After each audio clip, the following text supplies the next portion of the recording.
And in today's video, well, I'm going to be talking about and make a whole video on one of my favorite techniques, and it's a magician fooler, the colon and reversing technique. So, with that said, let's roll that intro.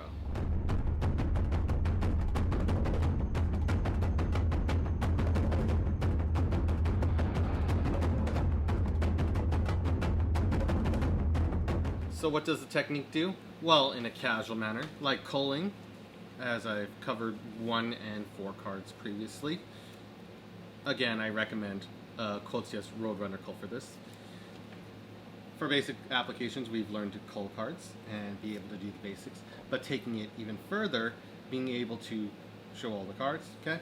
And after that, this is where my new technique, culling and reversing, comes in.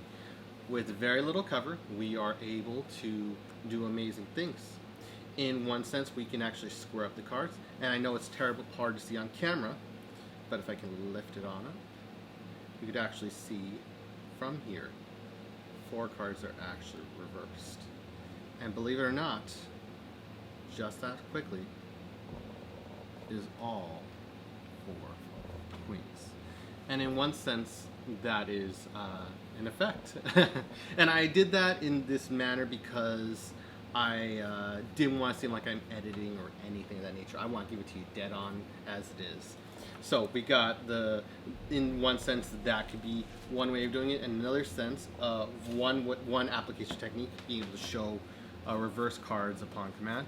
Another one could be, and in the sense we're doing it in reverse, just because I like to be dangerous. You can actually spread, and actually just like before, okay, we can actually be able to show all 4 cards as they go in. Imagine there was an effect where, let's say you need to be able to have them reverse and show it and display for some kind of effect. All 4 queens right there. And while they seem to be all around the pack as they are, at a moment's notice, you can be able to hand the cards out, have them shuffled, and be able to, in a very, very fair manner, control all 4 cards to wherever you need it be. And in many effects, it could just be produce these cards from your back pocket in a more basic effect or a multi-revelation style effect. So those are 2 basic applications, many more in this jam session discussion on the culling and reversing technique. I'm excited. I hope you are too.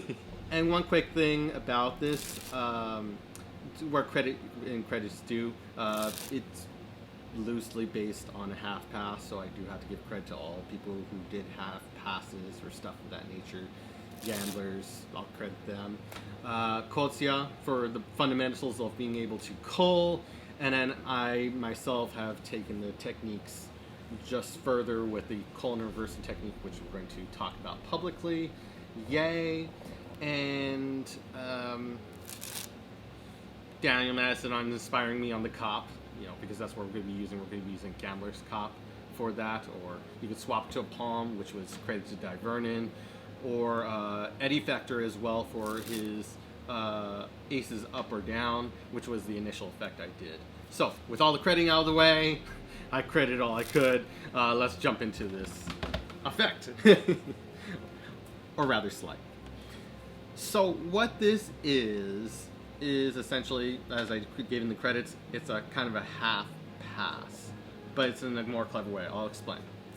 So we have the cards going inside the pack, and again, you should have have knowledge of how to cull. Otherwise, the rest of the segment will not be of much use to you.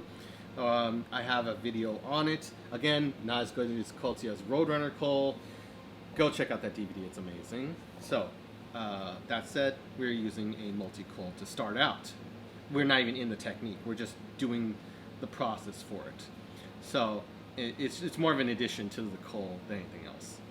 So we cull out the first 4 cards, whatever they are. Let's say for the context, we're using queens. Okay, I'm just having queens out right here. Again, apologies for lighting. Maybe I should lower the lighting a bit to make it a little bit clearer. There we go. Hopefully it makes it a little bit easier to see. Yeah, I think it makes it a little bit easier to see them. I'm one person army here, one man army, trying to do it all. So we go and do the multi-cull. 1, 2. We're going in for third. We've culled 3 cards. Again, I tend to, for this technique, I would encourage, if you do the technique, I would encourage fluff or shade by up jogging just random cards to cover it. It makes it look a little bit sloppier or just like haphazard, making it seem more fair in many respects. So that's why this is here. So when we do the half pass, you got all the shade in the world for the technique. So we got 3 down, clip, pull out, that's 4, okay? And now we've got 4 queens riding underneath the pack at that point. And we've got from the front shade, so we're in a good place to start, okay? I can, before then, I can, with 2 hands, instead of just doing one-handed, we could technically go into it, and it's like doing a spread pass, kind of, you'll see what I mean. So you could do it this way and then gesture, but you could, at this point, you can just keep your hands on the deck and just gesture, showing fairness, nothing on top, right? And you go, no. And it's at this point that we got the technique. Again, I have preference for having both hands and just displaying like this, nothing on top. The spectator looks, they say nothing, good. Okay, now at this point, the beginning of the technique starts where I shift the body. I shift the entire body from, if it was in front spectators doing the thing, or whatever context, I shift the body right here. Okay, that is the crux of the technique. Okay, and then from there, I will be starting the half pass, and I'm going to try to make it as visual as possible from the front and from the back, working with one camera here. So how we do it is as we're squaring that top card, squaring it, we're letting the fingers that we're holding the cold cards fall open, so it creates this kind of image right there. Whoops. We've got them right here hanging out, so we can have them right here, but I tend to have them, or what is required for the technique is to have them right here. Okay, now all that's going to happen, it's going to sound crazy, is it could be either the middle finger or the ring finger, your choice, does not matter. Okay, so as I've squared it, my dominant hand is going to be on the outer edge over here. The fingers are going to be holding onto the 4 of a kind in this context or case, right here. Okay, so we've got this. And all we do is use your middle finger or ring finger, your choice, and just push those cards up, and then they reverse. Okay? And again, I will show it again. So, I'll actually do it in motion so you can actually see it. I should just expose it. Just might as well make it easier. So, 3, 4. Okay? Cull 1. Cull 2. And I'm exposing this for demonstration purposes only. Okay? Cull 3. Okay, I got 3 cards underneath the pack, but being shaded by either that or extending forward some cards just to give the shade. Okay, and we cull 4, and we will need it if we're doing this trick. We do need shade, or this slight. We're doing shade. We need shade. So we got this position. Okay, our hand squares for a brief moment, and in that brief moment, the left thumb to context our part of the pack. The other thumb is right on top. The fingers are underneath holding the cards, and these fingers are just ready to square or taking everything. They're just hanging out. Middle finger, ring finger, your choice. Sorry, the card's about to fall out because they're extended so far. Your choice, and then you half pass. Hopefully, I'm showing it perfectly. Half passing these cards right here, and from here you get a break underneath it. If you're doing the cop, if you're not doing the cop and you're going for reverse in the pack, then you don't need a break, you can just square everything up. And you do need to square everything up in action because everything's haphazard. So it makes everything copacetic from crazy, squaring up, organizing everything, looks fair, and you've got all 4 underneath. And you can leave them like this, and that could be for a context for whatever effect you need. In another sense, if you want to, as I square it up, I cut the pack very fairly. It just seems like a casual gesture anyone would do. And then in essence, you've been able to reverse all 4 queens, like so. And you can get where I'm going when I say aces up or down. Instead of doing Eddie Fields' shift, and how we can do the whole thing, this is even easier because you're all set. You're just like, okay, 1, 2, 3, 4 goes in, and as you square up, you're already done the reverse in actual motion. It'll look like this again. I'm just like, okay, goes in. So you see all 4 queens, yes? This is how we do it in actual effect. See all 4 queens, yes, and they go on the inside. That's 1, that's 2, That's 3. Okay, and number 4. 4. Yeah. Queen of Hearts. Gotta love it. Lucky lady. Nothing at the top. Yes. Okay. And so I want to ask you a question. The question is aces up or aces down? Your choice. And they choose aces up. Check this out. Turn the deck over. I can spread it. And I know it's hard to tell right here because of the angles. But if you can imagine with me, you can actually see all 4 queens right there. Let me lift them up. Loud, and boom. There you go. So that is the rudimentary ideas for one side. So let me shuffle these off. Let's try a new example. Let's say aces. Okay, let's just do aces. So as we were saying, we call 1, call 2, call 3, call 4, ace of spades. Okay, nothing near the top. No. Okay, I got a break, and then I can come forward with the deck and just go like that. And now I've got the cards to cop wherever I need them to be. So it's pretty nice. And to do the cop, I might as well, or to go into the cop with this, I might as well cover some of the finessing fine details of it. So we've got the aces. Okay, and it's so easy to cop in this way. You don't need to do anything additional. It just goes with the flow. Just so great about it. So call 1, call 2, call 3, call 4. Okay, and so I've done the reversing technique as I've described previously, pushing with my middle finger this time. Okay, but it would be over here, and it'd be a squaring motion. So I got it, and after I've turned them over, oops.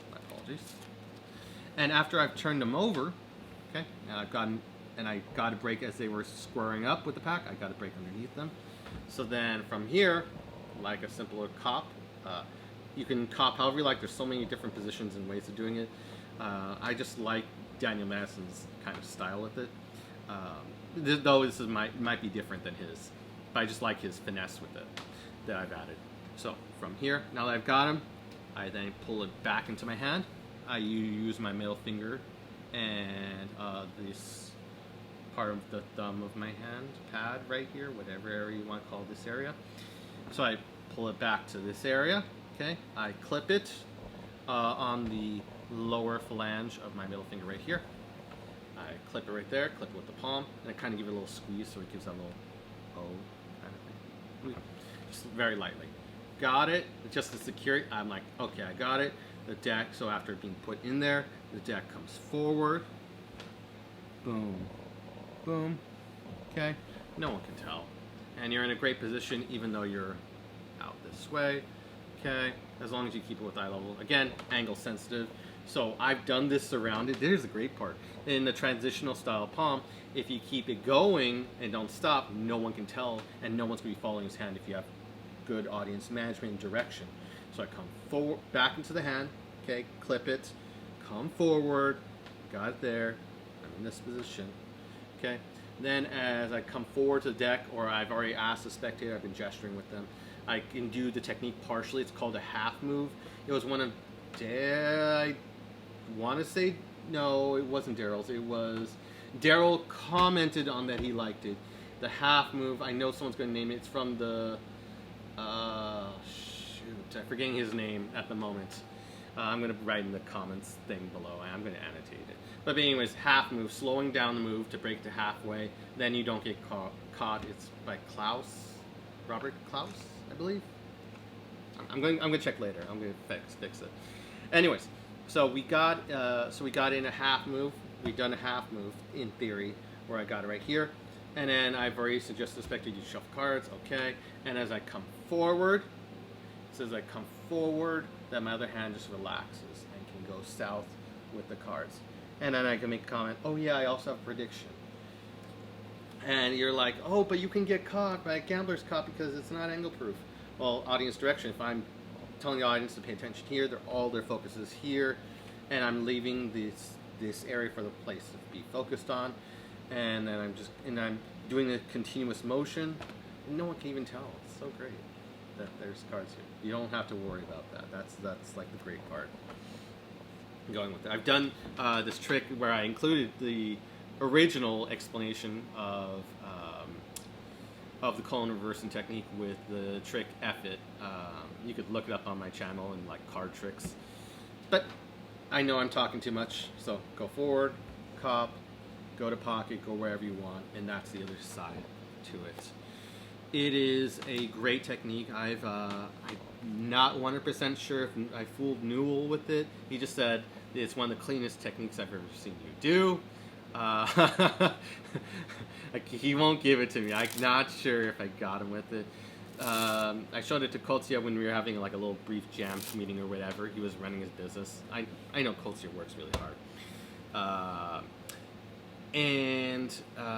Yeah, I was showing him this technique. He's like, "Oh, you got something. That's odd. That's cool." So I want to give this out so people can start playing with it. I want to evolve Magic, and to evolve Magic, we gotta know where we stand in the art, and then we can be able to progress further. Because once we know our limitations, then we can be able to step out or break our new limitations or be creative and create new things that are really exciting for audiences. Because it kind of gets tiring when a bunch of magicians start doing the same trick for audiences and they all catch on.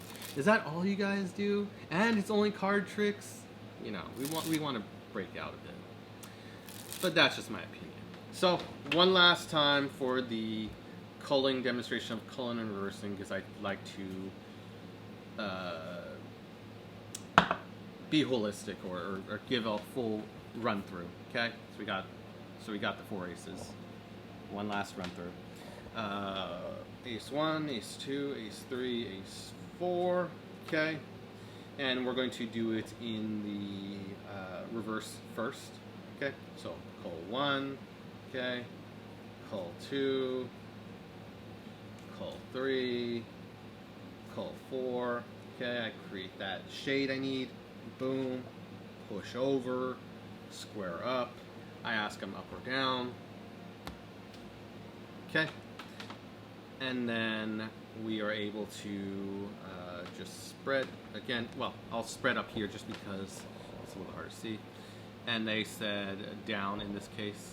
So then you can see 4 cards that are different or reversed. And then you can show it's the 4 aces that they asked for. So you could actually do this as Eddie Fechter's aces up or down. And what you can do is what was I going to say? You can actually just have a 4 of a kind named. You call them out. You do the culling and reversing technique, which we covered. And then after that, we just give the cards a cut, spread, and you've done the Eddie Fechter's way, but a little bit easier on yourself. It really is easier. And it's just a thought of card named spread, and just from a cut. Like, all you did was just spread through the cards. That's all they saw you do. And do a cut. And then they spread and they see all 4 together reversed. I mean, that's in my opinion, that's not only amazing, that would blow their minds, but that would be magician fooler. I mean, that's, if you could really do magic, I always try to think, outside of magic being new, I get that, which I've made many videos. If you could just do something really cool and magical-ish, what would it really look like? You just name 4 of a kind? Okay. You just give the deck a cut.